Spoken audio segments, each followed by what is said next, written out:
Don Shula, Donald Francis Shula, January 4, 1930, May 4, 2020, was an American football defensive back and coach who served as a head coach in the National Football League (NFL) from 1963 to 1995.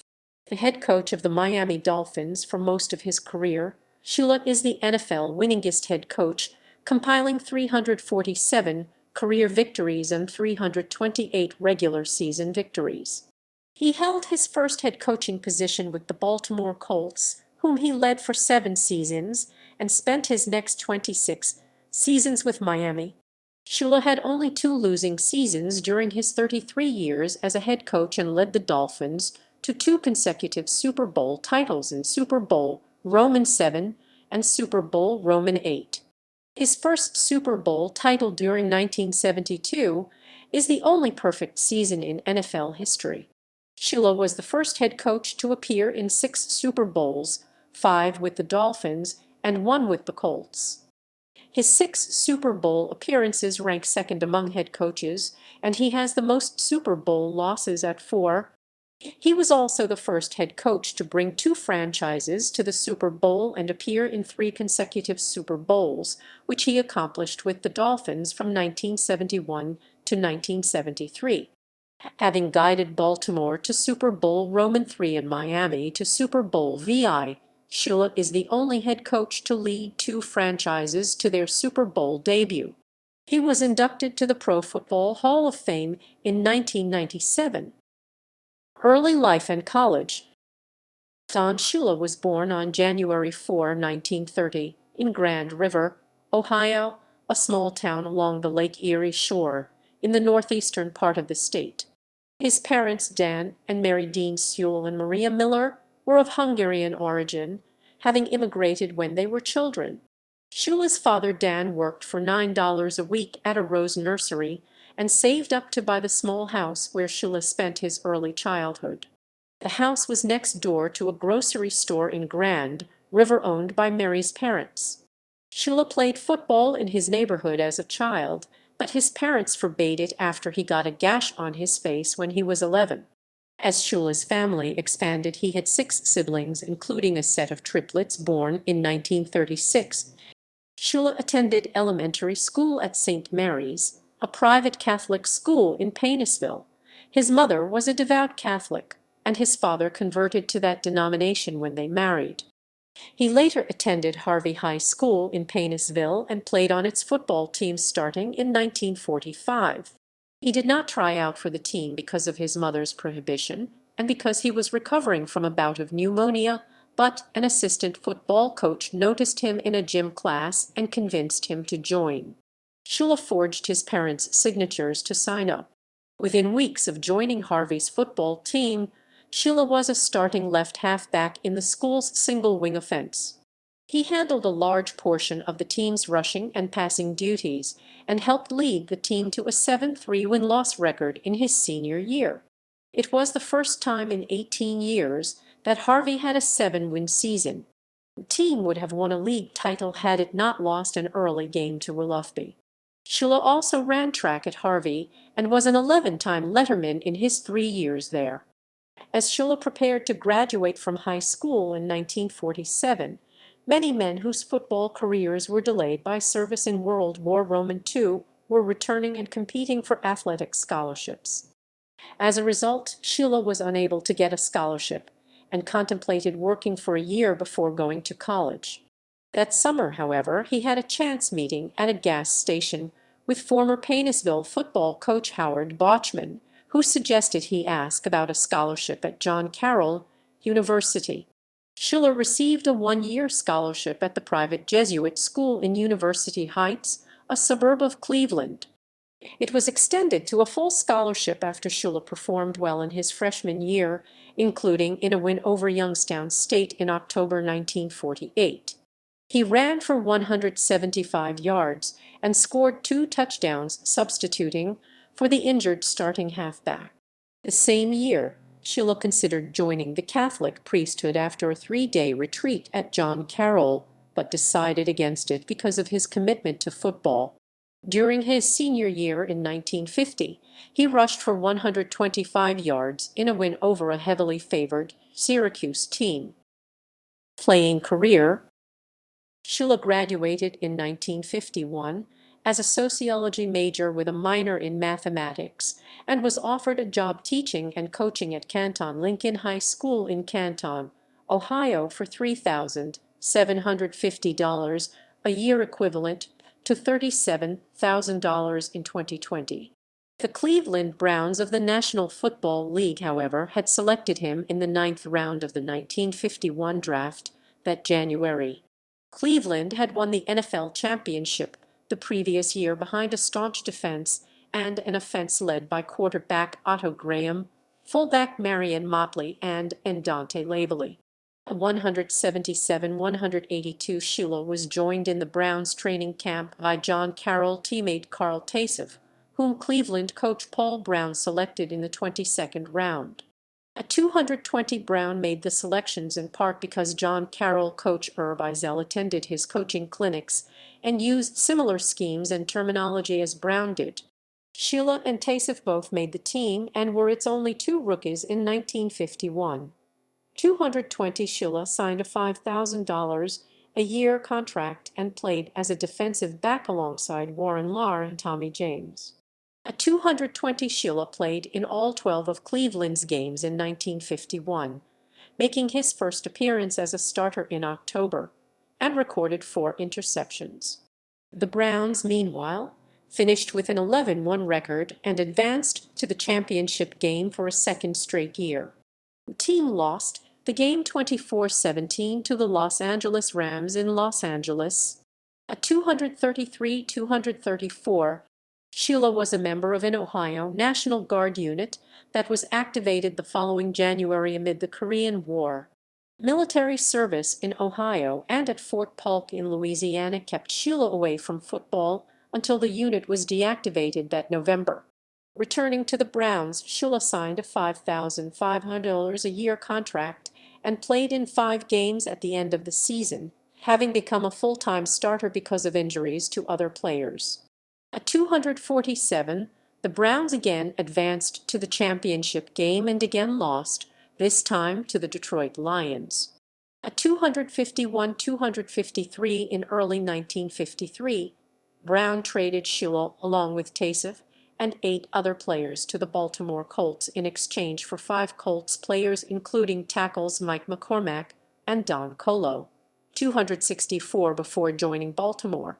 Shula finished a master's degree in physical education at Cambridge. Shula signed a $6,500 a year contract with Baltimore, which was preparing for its first season after relocating from Dallas, where the franchise had been called the Dallas Texans.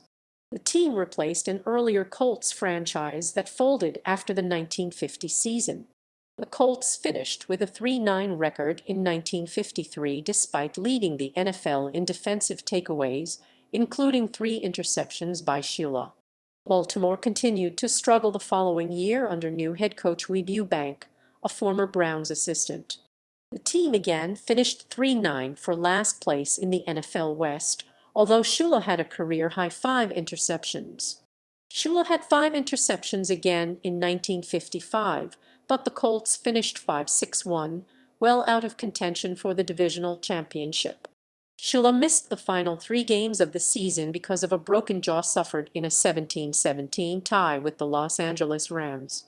Eubank brought in future Pro Football Hall of Fame quarterback Johnny Unitas as a backup in 1956, but the Colts posted a losing record even after Unitas became the starter partway through the season. Shula had just 1 interception that year. The Colts waived Shula at the end of training camp in 1957 season, and the Washington Redskins picked him up. Shula spent 1 season with the Redskins before retiring. In his 7 NFL seasons, he played in 73 games, intercepted 21 passes, and recovered 4 fumbles. Coaching career: early years 1958-1962. Shula got his first coaching job shortly after ending his playing career, signing as a defensive backs coach at the University of Virginia under Dick Voorhees in February 1958. Virginia finished with a 1-9 record that year. Shula got married in the summer before the season to Dorothy Bartish, who grew up near Painesville. Shula and Bartish had begun dating after he graduated from John Carroll. She was working as a teacher in Hawaii when he proposed. After one season at Virginia, Shula moved to another defensive backs coaching job at the University of Kentucky in 1959 under head coach Blanton Collier. Collier had been an assistant to Paul Brown when Shula played in Cleveland. 17-18, after one season in Kentucky, Shula got his first NFL coaching job as the defensive backfield coach for the Detroit Lions in 1960. The Lions posted winning records in each of Shula's 3 seasons there under head coach George Wilson and finished in second place in the NFL West in 1961 and 1962. Detroit's defense was near the top of the league in fewest points allowed when Shula coached there, including a second-place finish in 1962. The defense also led the league that year in fewest yards allowed, with 3,217. Detroit's defense featured a group of linemen dubbed the Fearsome Foursome in 1962, consisting of defensive tackles Roger Brown and Alex Karras and defensive ends Darius McCord and Sam Williams. Baltimore Colts 1963-1969. Weeb Ewbank, under whom Shula had played in Cleveland and Baltimore, was fired as the Colts head coach in 1963 following 3 disappointing seasons and disagreements over team strategy and organization with owner Carroll Rosebloom. Rosebloom immediately named Shula as the team's next head coach, having recruited him for the job earlier. Shula was only 33 years old, making him the youngest coach in league history at the time, but Rosebloom was familiar with his personality and approach from his playing days in Baltimore. While Rosebloom said he realized he was out on a limb in hiring Shula, he felt it would bring a sense of team spirit back to the Colts. While Shula had only been an average player, he was always taking pictures, talking football, said Rosebloom. He had always wanted to coach. Shula lost his first regular season game, a September 15 matchup against the Giants.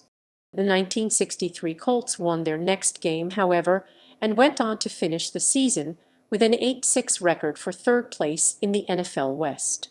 The team was still led by Johnny Unitas, who was Shula's teammate during his final year as a player in Baltimore and had helped the Colts win championships in 1958 and 1959.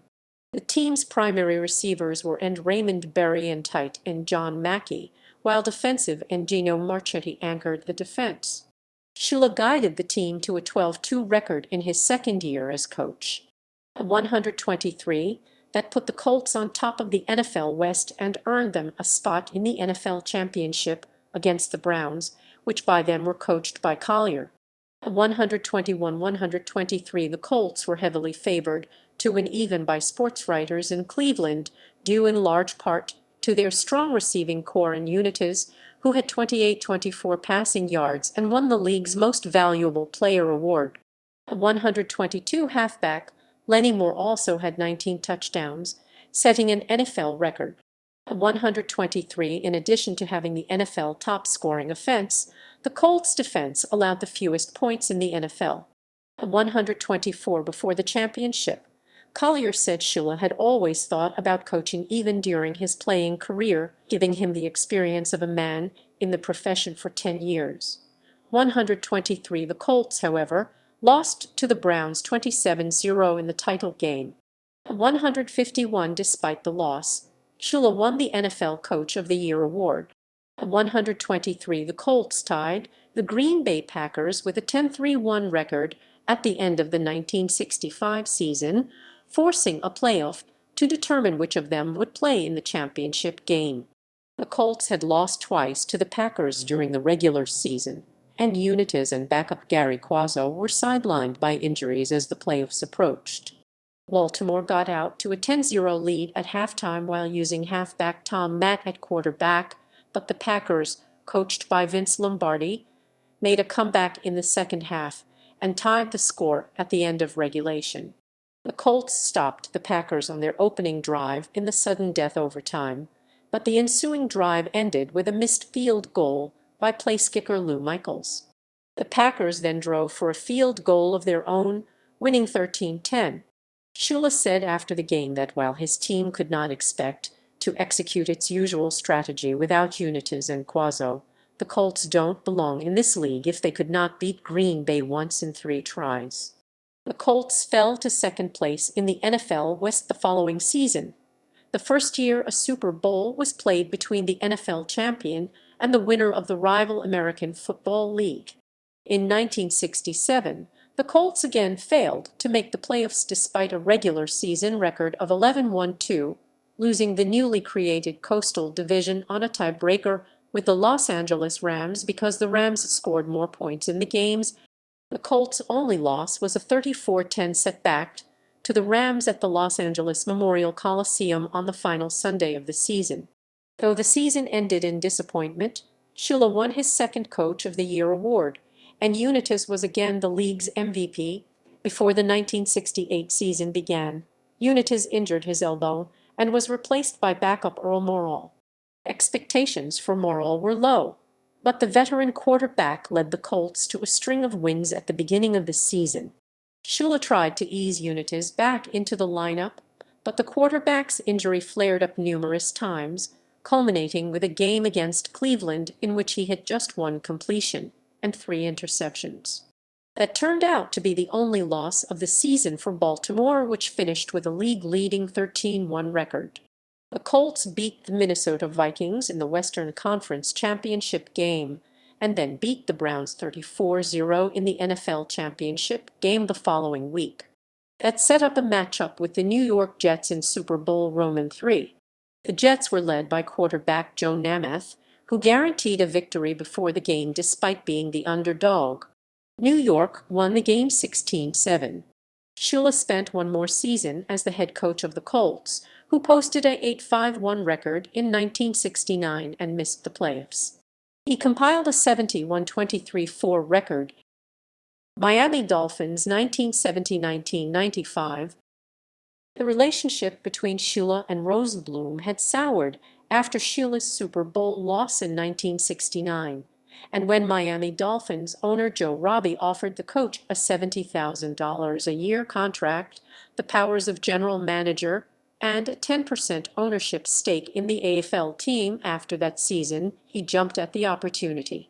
Rosenblum cried foul at an NFL meeting in 1970 in Hawaii, alleging that Robbie's hiring of his coach violated the league's prohibition on tampering or negotiating to hire other teams' employees without seeking permission.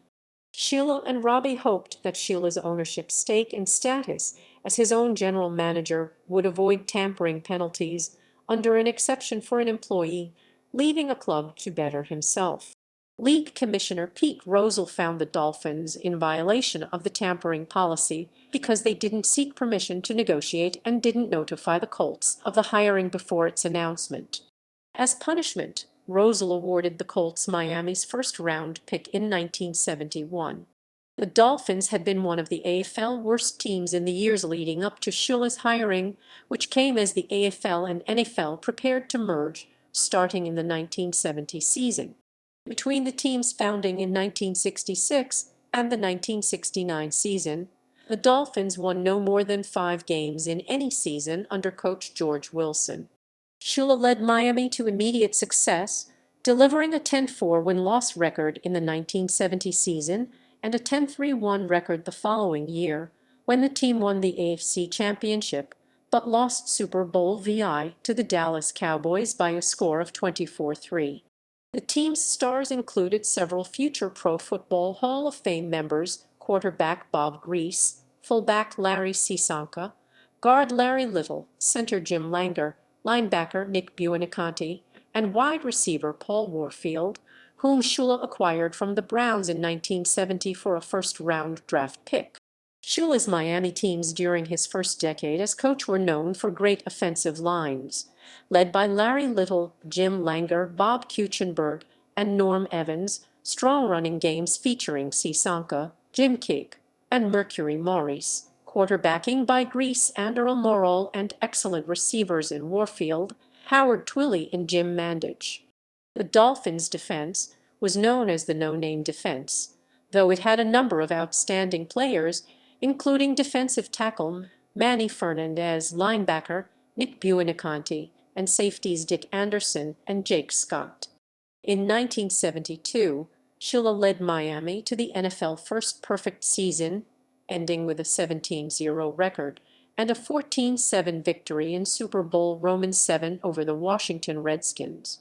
No other team has since equaled that feat. The 2007 Patriots went undefeated until losing to the New York Giants in the Super Bowl.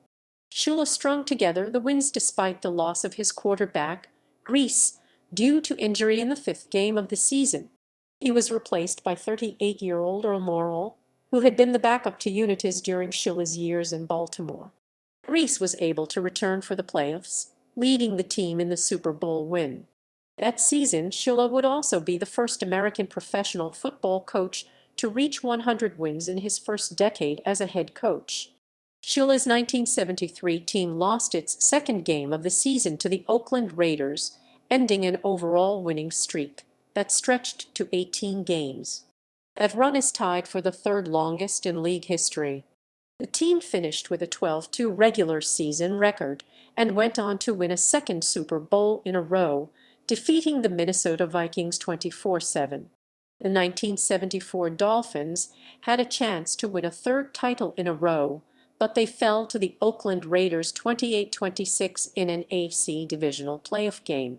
With 35 seconds remaining in the game, Oakland quarterback Ken Stabler was in the process of being sacked by Dolphins defensive end Vern Den Herder when, just before he was tackled, he completed a desperation forward pass to his running back Clarence Davis in the game's final moments, since dubbed the Sea of Hands play. The Dolphins team was decimated the following season by the creation of the now-defunct World Football League and their inability to match contract offers from the rival league to three of its star players, Sisonka, Warfield, and Jim Kiick. All three left to join the Memphis Southmen for the 1975 season. Shula led the team to more winning seasons through the 1970s and into the 1980s, only posting a losing record once, in 1976, when the team finished 6-8. The team advanced to the playoffs in 1978, 1979, and 1981, but lost in the first round each time. The playoff loss in the 1981, Shula called it maybe the greatest ever. The Chargers won the so-called epic in Miami 41-38 with a field goal in double overtime. In 1982, Shula's team advanced through the playoffs to the Super Bowl during the strike-shortened season, but lost the championship to the Washington Redskins. The offense was led by David Woodley and Don Strock, who shared duties at quarterback following Greasy's retirement after the 1980 season, and fullback Andrew Franklin, who was second in the NFL in rushing. The defense, one of the best in the league, was nicknamed the Killer Bees because 6 starters' last names began with B, including defensive tackle Bob Baumhauer, linebacker Bob Brudzinski, and safeties Lyle Blackwood and his brother Glenn Blackwood. The 1983 season marked the beginning of a new era in Miami with the selection of quarterback Dan Marino out of the University of Pittsburgh in the first round of the NFL draft. Marino won the starting job halfway through the 1983 regular season, and by 1984, the Dolphins were back in the Super Bowl, due largely to Marino's record 5,084 yards through the air and 48 touchdown passes. The Dolphins, however, lost the game to the San Francisco 49ers, then led by quarterback Joe Montana. Over the years, Shula's relationship with Robbie chilled considerably, in part due to Robbie's unwillingness to spend money on higher-profile players, which led to contract holdouts by Marino and linebacker John Offerdahl. Shula's power over the Dolphins as general manager and part owner of the team also led to conflict that at times burst into public view. When Shula arrived late to a banquet celebrating Miami's 1974 Super Bowl win, Robbie ordered Shula to get the hell into the room, to which Shula replied that he'd knock you on your ass if Robbie shouted at him again. One of the few times Shula came close to leaving Miami came in the middle of the 1983 season when Donald Trump, the owner of the upstart United States Football League's New Jersey Generals, offered him a $1 million a year contract, a significant increase from the $450,000 he was earning at the time with the Dolphins. Trump said negotiations hit a snag when Shula insisted on getting a rent-free apartment at Trump Tower. Shula broke off talks and called the courtship a huge distraction, deciding to stay in Miami. Years later, Cisanka, by then an executive with the Jacksonville Bulls, said that he believed Shula would have taken the job, but was angered at being thrown out to the press by Trump. Shula's teams posted only one losing record as Miami's coach after the 1984 season, but did not advance again to the Super Bowl. The team reached the playoffs in 1985, 1990, 1992, 1994, and 1995, Shula's final year.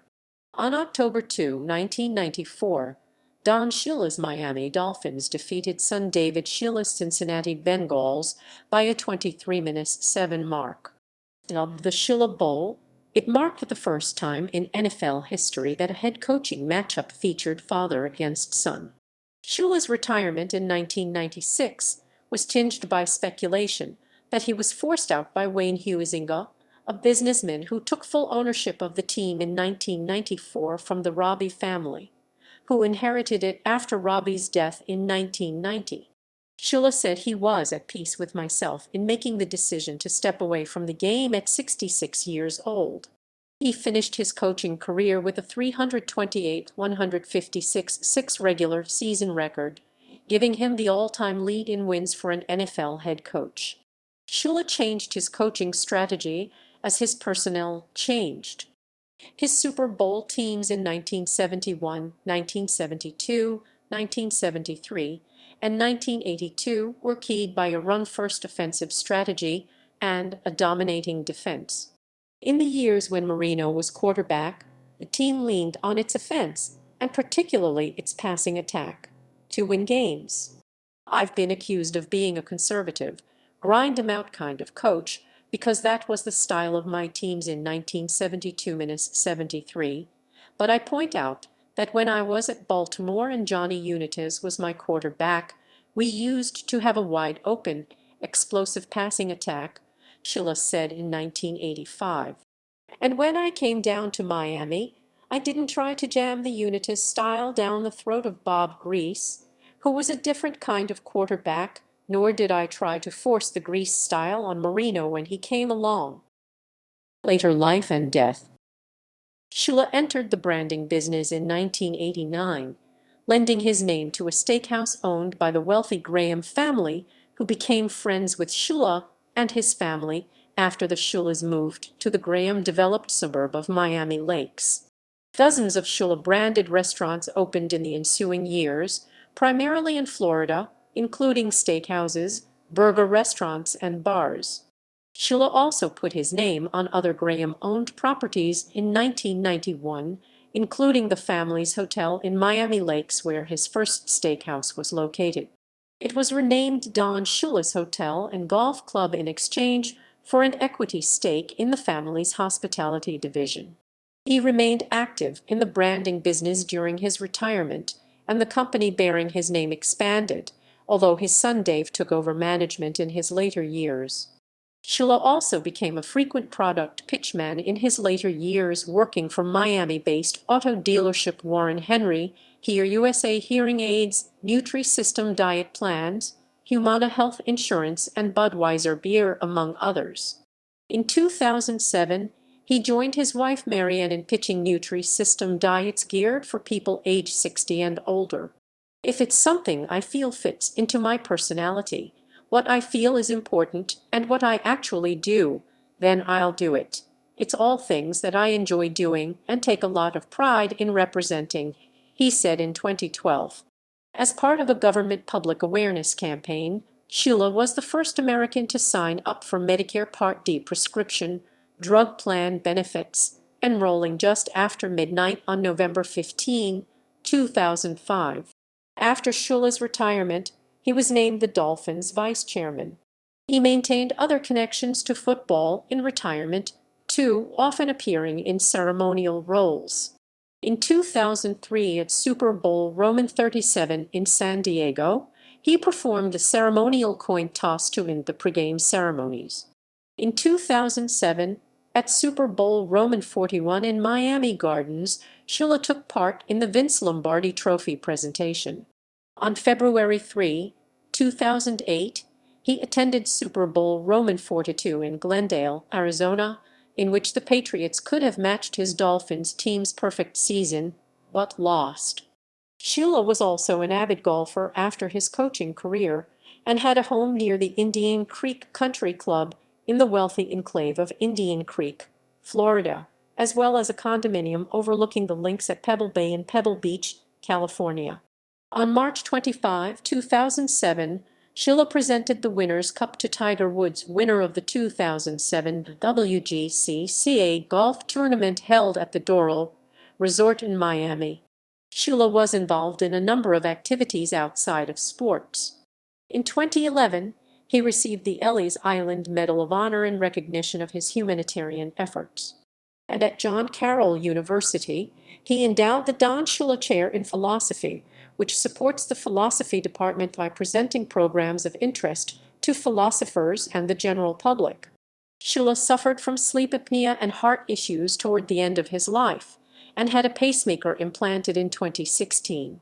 Shula died on May 4, 2020, at the age of 90 at his home in Indian Creek. Personal life. Shula married Paynesville, Ohio native Dorothy Bartish, with whom he was in a relationship since high school, on July 19, 1958, after his playing career ended. They had 5 children: Dave B., May 28, 1959, Donna B., April 28, 1961, Sharon B., June 30, 1962, and B., May 7, 1964, and Mike B., June 3, 1965.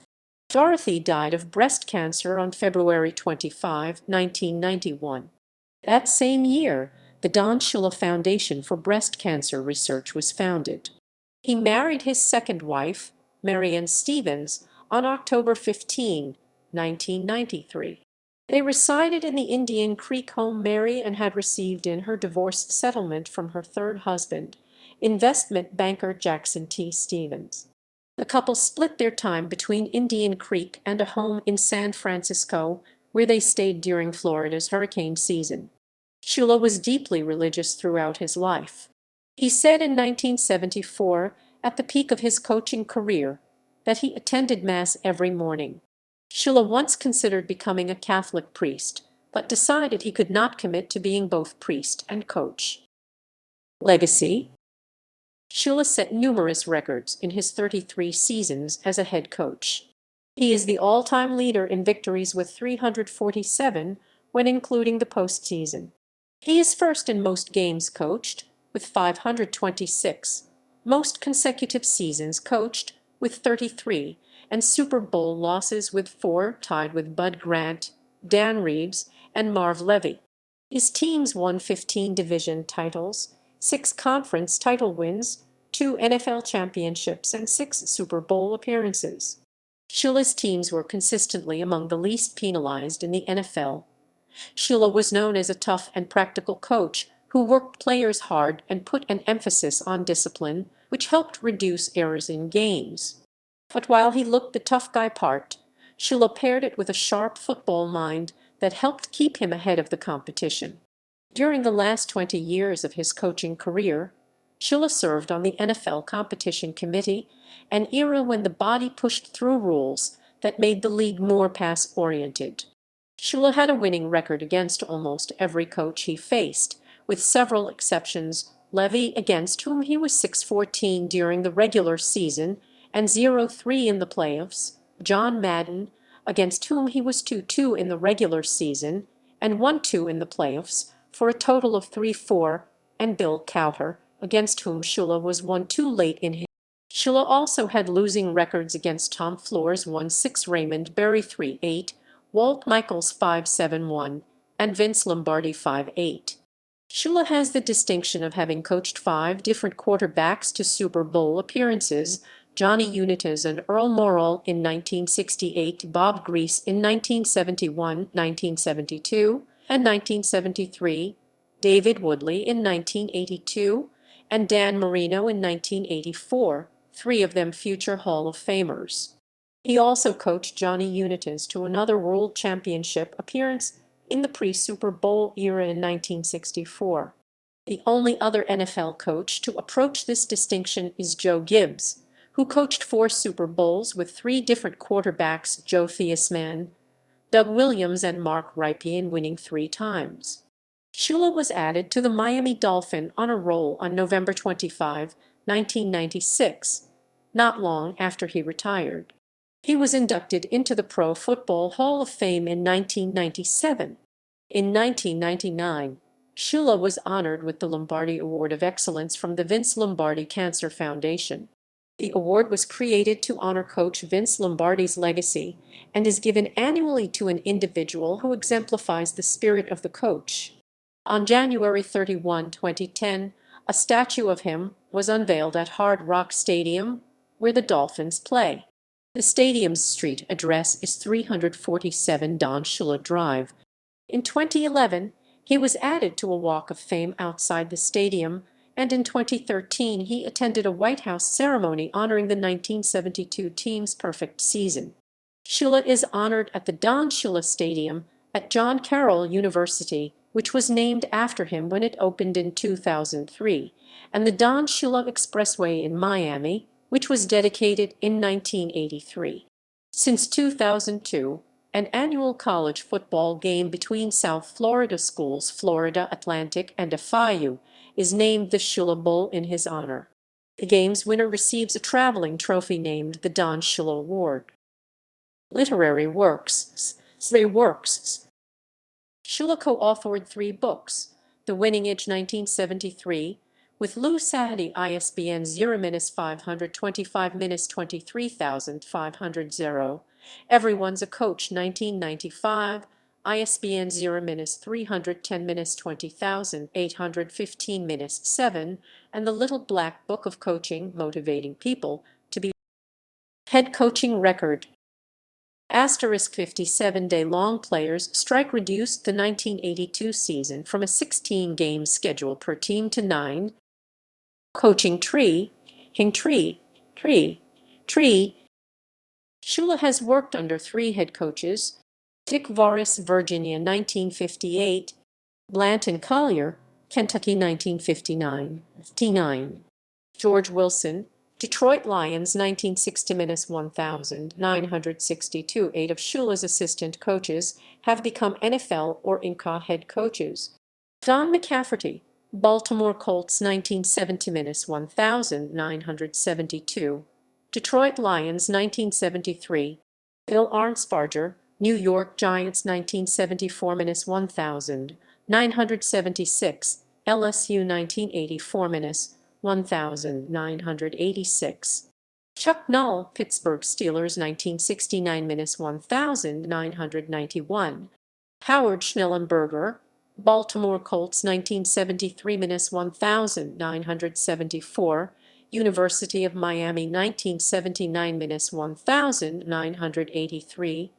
Louisville 1985-1994, Oklahoma 1995, Florida Atlantic 2001-2, Monty Clark, San Francisco 49ers 1976, Detroit Lions 1978-1984, Dan Henning, Atlanta Falcons 1983-1986, San Diego Chargers 1989-1991, Boston College 1994-1996. Dave Shula, Cincinnati Bengals 1992-1996. Mike Shula, Alabama 2003-2006. 3 of Shula's former players have become NFL or Inca head coaches: Ray Perkins, New York Giants 1979-1982, Alabama 1983-1986. Doug Marrone, Syracuse 2009-2012, Buffalo Bills 2013-2014, Jacksonville Jaguars 2016 interim, 2017-2020. Doug Peterson, Philadelphia Eagles 2016-2023 of Shula's executives, became general managers in the NFL.